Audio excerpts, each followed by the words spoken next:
पत्नी सवेरे सवेरे उठी और पति की तरफ देखिस कि पतिदेव आज पहले न उठी गा हाँ और उठ के पंखा में रस्सी बांध के लटकावत हाँ।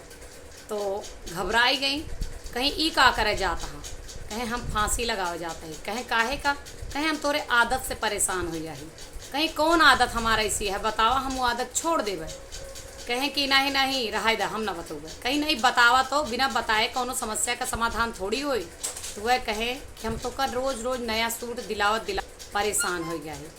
कहीं अच्छा कहीं एक काम करा, जब इतना परेशान हो गया हा और कहा ना मानत हा तो एक सफ़ेद सूट तो दिलवाए जा, आखिरकार जब तू मर जाबा और तोहार क्रियाकर्म हुए, तोहार तेरहवीं हुए तो हम का पहिरबे।